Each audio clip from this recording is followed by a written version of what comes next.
Welcome to the Lend Academy podcast, episode number 166. This is your host, Peter Renton, founder of Lend Academy and co-founder of Lend It Fintech.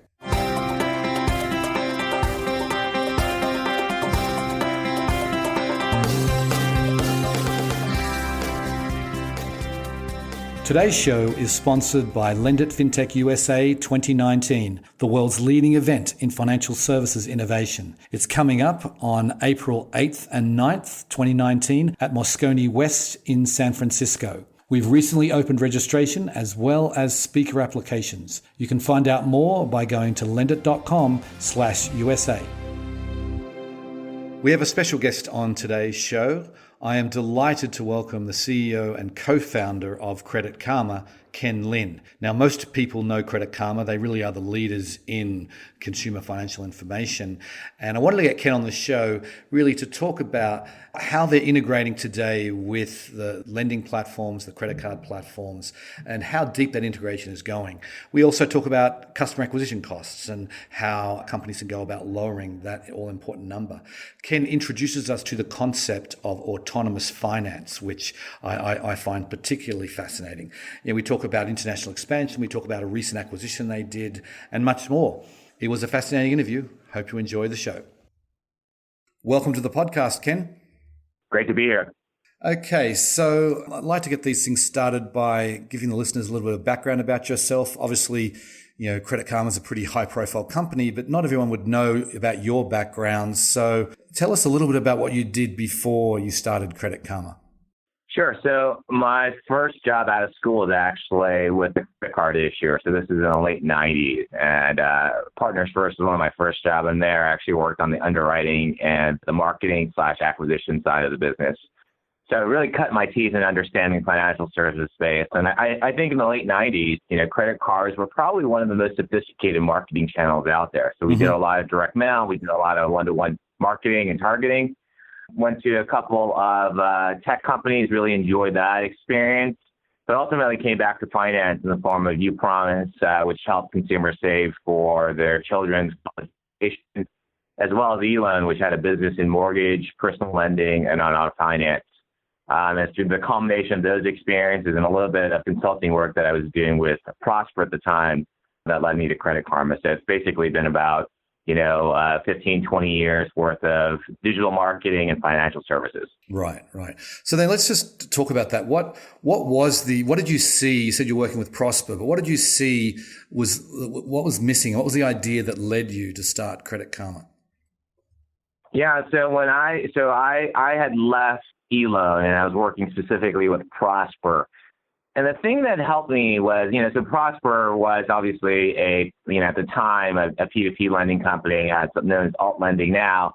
But I was doing a lot of their digital marketing. And what struck me was that, basically 2/3 of the marketing dollars were going be spent inefficiently. So, the bottom 1/3 of consumers with low credit scores, Prosper really couldn't underwrite. You couldn't get anyone to give loans at that credit range. And at the highest end of the spectrum, what you found is that those consumers could go to their credit unions or the banks and get, equivalent or sometimes better rates. So as a result, really, it's the people in the middle that were the sweet spot of lending, and the other, sort of the high credit and the low credit ended up being inefficient. And given that we were using a lot of search, given that we were using a lot of display and digital in general, there was no means by which you could actually find that right target demographic, right? And I remembered, back in my credit card days at Partners First, in the late 90s, we would have probably just done a credit pre-screen and eliminated all the high credit people and all the low credit people and looking for the right type of consumers. And that was the aha moment for me at Credit Karma. Now, it's kind of funny because subsequently a lot of the alt lenders, went back to direct mail because of that dynamic, that ability to target exactly the customers that you wanted. So we went on a parallel path to trying to figure out how to build that in the digital ecosystem. And that ultimately was the impetus for Credit Karma, with the idea that, if there was a platform that could actually, screen the right lenders for every consumer, that would be a compelling user experience. And one that, this was in 2006, 2007, the internet had come so far, but one of the fundamental things around financial services still didn't exist. And we thought we could build that with Credit Karma. Right. So when did you sort of realize, because I mean that obviously now you've got tens of millions of users and everyone knows you, but obviously you started from scratch. And when did you realize that you had a business that this really had a lot of potential? What was sort of the tipping point for you? Oh gosh, I always forget a little bit about the big progress when you look at it on a day-to-day basis, because we've been doing this for about 11 years. Right. But my general is when we probably got to a little north of 10 million users, and we were still really growing exponentially from a month-to-month basis. I think there was a real sense that there was a lot more than the credit scoring aspect of this, and there was a real need for consumers to understand more about the options that are available to them. So finding out your credit score is one aspect of why people use Credit Karma. But what we realized along the way is that everyone who was using Credit Karma was in market for financial services, or not everyone, but a meaningful percentage. Another meaningful percentage of our users really needed and were looking for an independent advisor in the space, in the sense that banks are great about sharing their products, but they're always going to promote their own products. Mm-hmm. So we found the confluence of those two items being the key driver of adoption and re-engagement over time. And I think the third dimension that we really observed was people were coming back on, an inordinate amount, more than we would have anticipated from a month-to-month basis. And we realized that more and more that as we built out these products, that consumers were really looking for, this advisory or independence role when it came to their finances, because Google didn't have enough context, and most of the blogs and most of the other financial services sites tend to be so generic that they were not necessarily applicable. Mm-hmm. And finance is one of those categories, unless it speaks directly to you, and at the time there weren't many, it just didn't have the appeal. And one of the things that we gravitated towards very early, because we know the consumer's financial profile, writing content, writing products and features that were bespoke. And I think when we did that, we saw this level of engagement that we hadn't seen before. And I think that was the driver and the encouragement for us to build out new features that were along that vein. Right.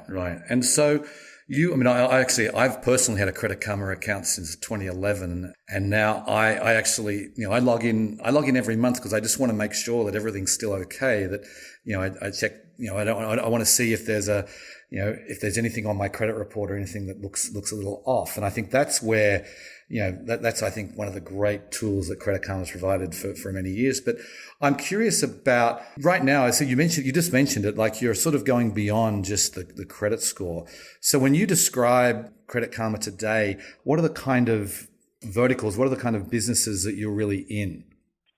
Yeah, so it started with the credit score, the monitoring. I think we added other features like protection, dark web, direct dispute. So I think there are a lot of consumer-oriented features. But really, I think from a business perspective, we started with helping consumers find the right credit card based on the credit profile all the way back to 2008. We launched personal loans, I think, probably in 2009 or 10. And now we're on the journey of auto loans and mortgages. And the realization here is that all of these verticals work for us because consumers are looking for someone to help them navigate the complexity of their financial services life. Right. And when you look at the consumer internet space, Google can only do so much, right? And when you look at the overall platforms, most of them have a unidimensional view on your financial life. And most of the time when they have that view, they're mostly promoting their own products. Mm-hmm. And I think with Credit Karma, we have a point of view that, the players in internet, are not addressing this fundamental need for consumers to understand their finances. So for us, we think about, everything on the asset side of a consumer's balance sheet, everything on the liability side of the consumer's balance sheet, and then insurance as sort of the hedge between the two. Those are the areas where consumers struggle the most, and we think those are the areas that Credit Karma will continue to build products and continue to build a brand with a fundamental view that we can help consumers get into a better experience and the best outcomes. Right. So then, is credit card still your number one vertical today, or how does it sort of break down as to what on the revenue side? Maybe what are your core business units you look at? Yeah, I mean, the size of our verticals are actually relative to the number of years that we've been in them. So they, go credit cards, personal loans, auto loans, and now mortgages, right? And what we try to do is we try to build an ecosystem within each one of those, and those all take time. But, at the end of the day, we think that all of those are important aspects of consumers' financial life. And I think, credit cards specifically is one where it's not a considered purchase, right? There's always an opportunity to find a better credit card, so to speak, no matter what you have in your wallet. If something comes along and you have the credit profile for it, it's easy to switch. Whereas, as good the mortgage rate is or an auto loan rate is, if I'm not in the market for a car, I'm not going to buy a home or, a car. So I think those are the differentials in the space. But at the end of the day, we think about the fact that, there's about $13 trillion worth of consumer debt in just the United States alone. And there's an opportunity for us to help consumers find the very best option whenever they're in market. And really, that's the brand and the product set that we're establishing at Credit Karma. Right. Got it. So then, can you just explain for the listeners how exactly you make money? Because I know that, you have these recommendations, but what is the business model exactly? Yeah, so at Credit Karma, we've been around for, 11 years, and in those 11 years, we've never charged a single one of our members. So our business model is pretty straightforward. We spend a lot of money buying data on behalf of our members. Our goal is to educate our membership base, build tools off of that data so they understand how the financial services systems work. Now, from a revenue generating perspective, when we have a consumer's financial profile, we can obviously see how much debt they have and at times how much assets. So, for example, we see a little bit more than $4 trillion worth of consumer debt today. And I'll give you a very simple example. If we saw a consumer who had an auto loan that they took out last year, and maybe they're paying 16% on that auto loan, when that consumer is paying 16%, we could say to that consumer, well, based on your credit profile, we think you're overpaying for that auto loan. Here are some partners you would consider. And before we actually show those partners, we're actually using our cloud and compute infrastructure and AI to determine the probability of approval for the loans that we're going to show them. We only show them the highest probability ones. So we only show them loans that they're just completely not qualified for. So we'll say, well, that 16% loan can be refinanced at, let's say, 11%, 10.5%, and 9%. Right. We'll share the math with the consumer. We'll try to streamline the process.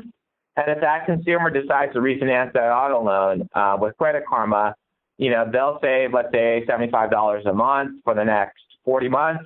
Our banking partners will get a new customer, and that customer acquisition cost might come from, Facebook or Google or television today.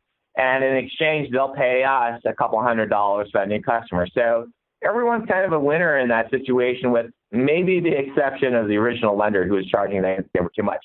So that's how we create our revenue streams. It's always free to the consumer. And generally speaking, we are being paid by the financial services company only when they book a new loan. And we think that's important because we focus a lot on quality. We actually don't want consumers, applying for products that they're not qualified for. We don't want consumers looking at loans that ultimately aren't going to be true in the form of credit limits or interest rates. Right, got it. So I want to dig into that a little bit because I'm actually on your site right now. I'm in the personal loans section, and I've got 7 offers from Marcus, Prosper, Upstart, Citizens One, etc. And it says on each one of these, it said you're pre-qualified. It says our partner says you're pre-qualified. What does that actually mean? And is that like a 90% certainty that I'm going to be qualified, or what do you really mean when you say you're pre-qualified for a loan? Yeah, so that 90% is generally the standard that we like to work from. Now, it'll vary a little bit depending on partner and depending on some of the interactions, but that's exactly right. What we're doing is we're actually looking at the credit requirements of our partners and then matching that up against the credit quality of each individual consumer. Now, there's going to be some things like, credit score drift. There's going to be some things like income and ability to pay qualifications. Every once in a while, you're going to run into an OFAC or some sort of, anti-money or regulatory constraint. But the idea is that we're going to get closer and closer to 100%. And that's our internal goal at Credit Karma, is we believe that, this industry has been in this situation for too long, and this situation being where consumers don't have a certainty of approval, they don't have the transparency of pricing, And these forms are just way too long in terms of the number of questions that are being asked. So we as a platform, as a business, are focused on fixing those three key tenets of lending. So we want to make sure over time that every offer on Credit Karma is pre-qualified or pre-approved and going to 100%. We want every consumer to know what the rate is going to be, what the credit limit is going to be in advance of them ever hitting the apply button. And when that consumer hits that apply button, we want that form to be one question, two questions, or ideally one or two consents. Mm-hmm. We think that's where this sector can go. And we are building out all those technology pieces and integrations with many financial services companies, as we think are qualified and want to innovate in the space. Right. So then how deeply do you get into that? Like there's, just take Prosper for an example here. I've got it says I'm pre-qualified for a $10,000 loan at 6.95%, 36 months. I mean, are you sort of are they giving you their credit model, or how are they just giving you, what I'm just trying to get at, what is the level of integration that you would have, say, with a Prosper where that I'm pre-qualified? Is it really, I'm taking it's more than just my credit score, right? How does it work as far as the integration goes? Yeah, so it varies by partner, but you're exactly right, and it's a lot deeper than credit score. And I think that's one of the fundamental differences of Credit Karma relative to, other players in the space that, might have a similar model as ours. Mm-hmm. We are getting to the nuance of each credit lending decision. So, what goes on, which is no surprise to probably a lot of your listeners, is that credit decisions are based by dozens and at times hundreds of credit variables. Right. And for a lot of our partners, we're actually on that level. We're actually looking at each of the potential dozens and or 100 credit variables to determine eligibility. And that's how we actually can get the pricing. So you picked up on an interesting note, which is a lot of the times in the direct mail for alt lending, I'll say you're pre-qualified for a loan up to $35,000, and it doesn't describe the APR. Well, we're talking about the specific dollar amount and the specific APR because we're actually looking at all of those variables of credit. And it's just something, again, that is, I think, a dysfunction in the space and a lack of innovation in financial services. We can actually bridge a lot of that on the Credit Karma platform. Right. Got it.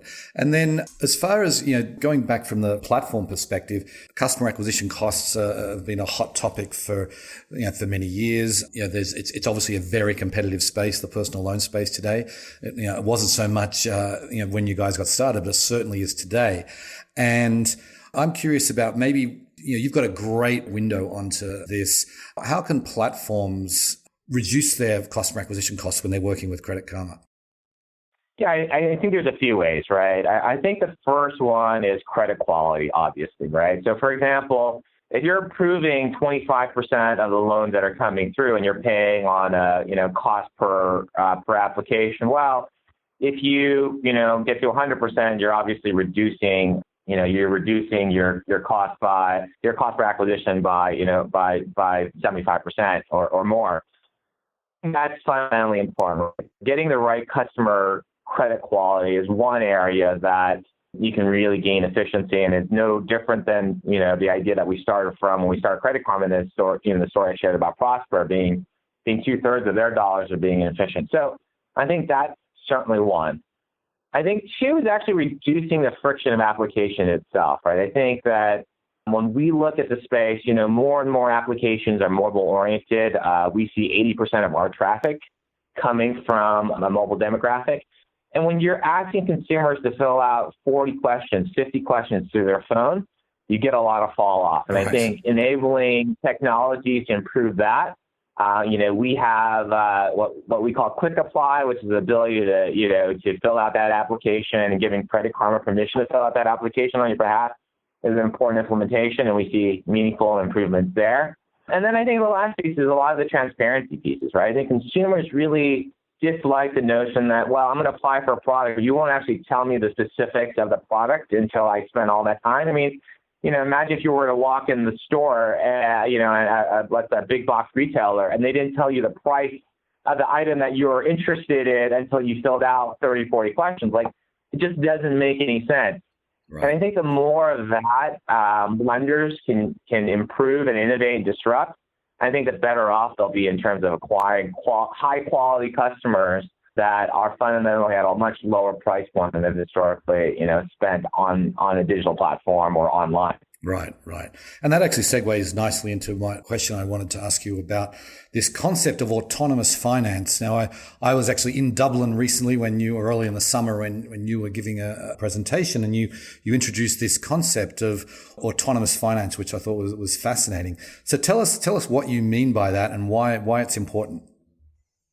Right. Well, when you look at, consumer finance, I think there's a confluence of technology, of data, of trust that's going to allow us in the next 5 years to have consumers put real trust in a technology and a machine learning algorithm that helps ultimately optimize every aspect of their financial life.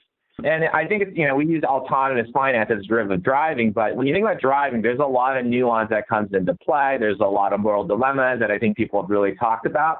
When it comes to finance, it's actually not that complicated in the sense that you're not running over anyone, right?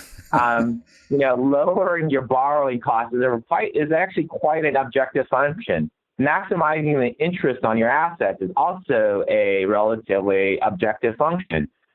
Finally, in a spot where, machine learning, where big data and trust can allow all of these things to play. So for us, autonomous finance is this notion in 5 years, we believe some percentage of the population will completely trust the platform to determine what credit cards they should have in their wallet, where their savings accounts should be, and how much to put away for their retirement based on a very clear set of objectives. And, I think, banks and financial services companies and fintech companies are finally coming around to that idea. And, one, we think it's possible.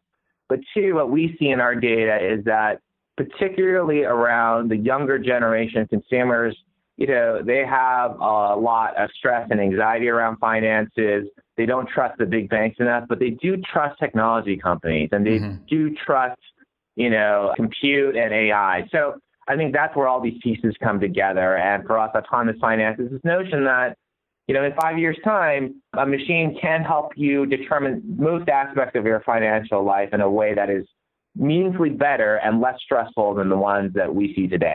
Right. Now that makes perfect sense because, really, the information is out there. I mean, if you've got a home mortgage, an auto loan or a credit card or whatever it is, and, the information is out there, that there is a credit card you could be approved from or a personal loan that you could be approved from that is literally going to save you hundreds of dollars a month.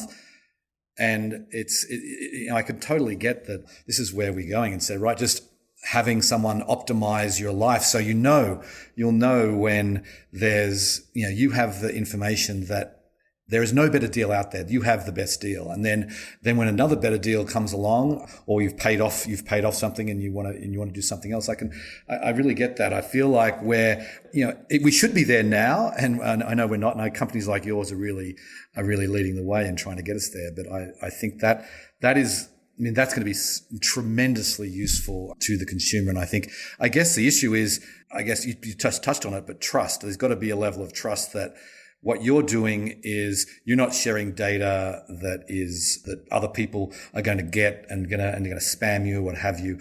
So that I guess is that really why we're not there today? I mean, why not, like you said, in 5 years' time? What is stopping us from being there this year? Yeah, it's a great question. I think that it probably comes in a few flavors. You hit on one, which is trust, right? I think that consumers have to platform believe that it's going to do the right thing. I think this is where we think a lot and spend a lot of time around independence of our offers and making sure that we have a North Star around the consumer experience, and we think it makes sense, right? I think from philosophical, but from just if you're cynical, then from a financial perspective, a business model perspective, it makes sense to align with the long-term journey of the consumer. So I think that's certainly one aspect. I think another one is scale. What's really challenging in financial services, because the large incumbents are so large, you actually have to have meaningful scale to change the paradigm. So, for example, you can't get a large bank to integrate with you unless you have literally tens of millions of customers, because at the end of the day, it's a relatively insignificant amount if you have less. And given that there's always a crunch for more resources and more development cycles at each bank, they're not going to prioritize those types of projects. And then lastly, I think data is a big player in this space. So, it's not enough that you know that there's a lower mortgage rate. You actually have to go and have all the data elements, determine eligibility, all the data pieces to actually facilitate the underwrite. So, for example, in mortgages, well, it's not good enough to know that, I can go and lower my monthly mortgage payment by $150 because as a consumer, there's actually quite a bit of friction in achieving that. I know I'm going to go and have to go, find my tax filings. I know I'm going to have to go and pull up my W-2s. I know I'm going to have to go and get bank statements. I know that somebody's going to put me through, a loan underwriting with Stitch from Freddie and Fannie. And I think those are the areas that we're spending a lot of time investing in because we know that the information and knowledge isn't enough. You actually have to simplify the process to a point where, you can have it as simple as calling a rideshare, right? That, I think, will change and fundamentally transform the industry.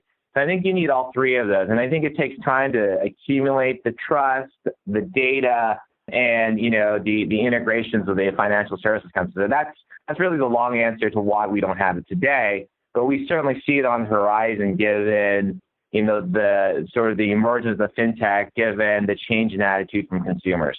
Right. Okay. So I want to take this on a little bit of a tangent. You've mentioned mortgages a bit, and the news came out just last week when we're recording this in mid-August, and you acquired the mortgage platform Approved. Can you tell us what that means, why you did that, and a bit of the story behind that purchase? Sure. So Approved is a digital mortgage, let's say documentation, loan original system platform, if you will. And we think there's some really interesting synergies in the description I described, where we know there's a lot of documents that need to be collected as part of the mortgage underwrite. We know there's a lot of pieces of information to determine your eligibility and provide, certainty and simplicity.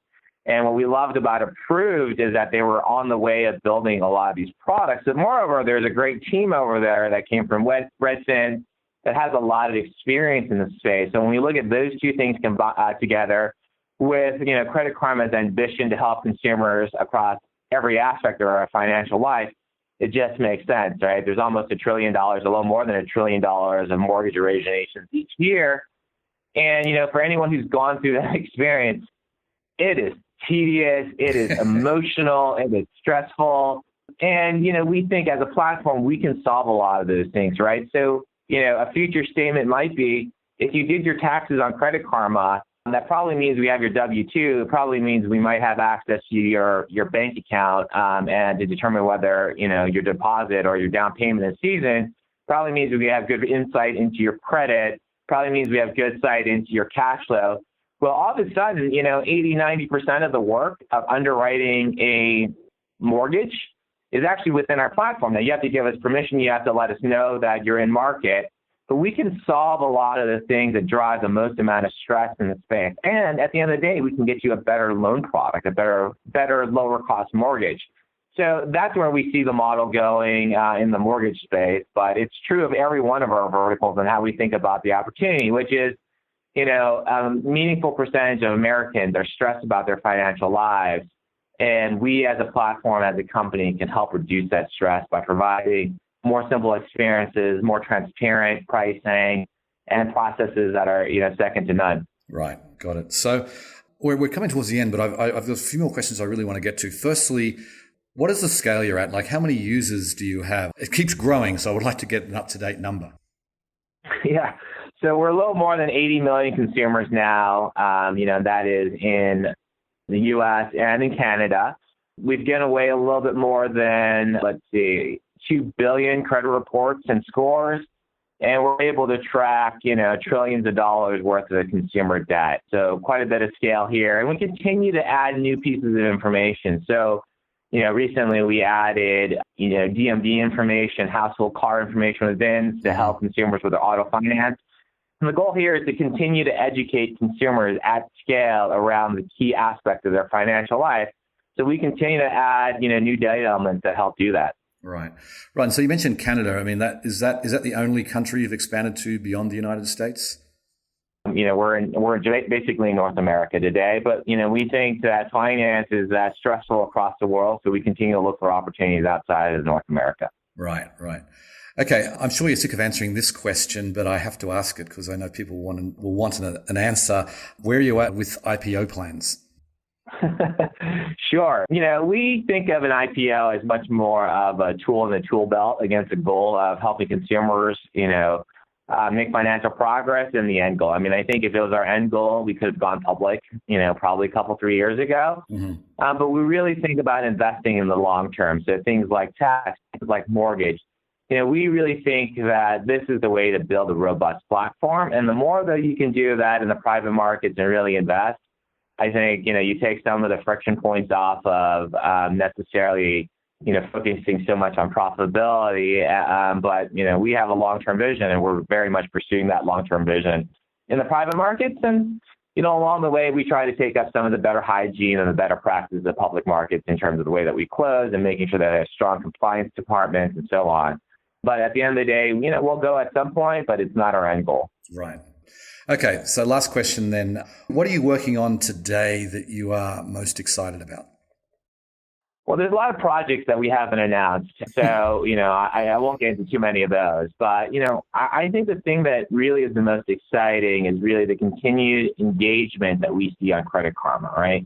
It seems like every new product that we put out there continues to drive more and more users. And today we see something like 40 million unique members on Credit Karma each month, which makes us one of the largest, if not the largest, financial services sites in the United States. So we think that is a really big opportunity and sort of gets us thinking about all the things that we could be doing. But everything that we focused on is around that commitment of making financial progress possible for our members, with those three pillars of making things, certain, making them transparent, and making them easy. So we have a lot of projects along those lines, and you'll see more and more of those roll out later on this year. Okay, I'm looking forward to that. Well, I'll have to leave it there. I really appreciate you coming on the show today, Ken. My pleasure. Thanks for having me. Okay, see ya. All righty, bye-bye. I want to go back and talk a little bit about that autonomous finance idea that Ken introduced. And it really is fascinating to me because, as I said, the information is out there. We should be able to optimize our financial life in many ways, really, and not just from a lending perspective. Credit cards, you should be able to optimize for investing as well and for taxes and all that kind of thing.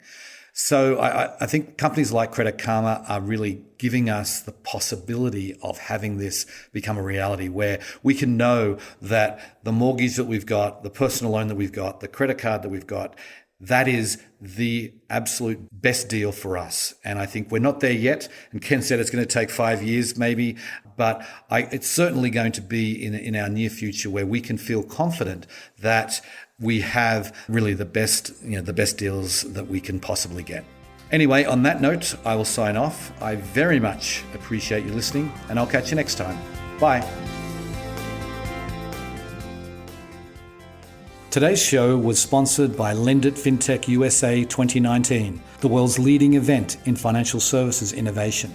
It's coming up on April 8th through 9th, 2019 at Moscone West in San Francisco. Registration is now open, and we're also taking speaker applications. You can find out more by going to lendit.com/USA.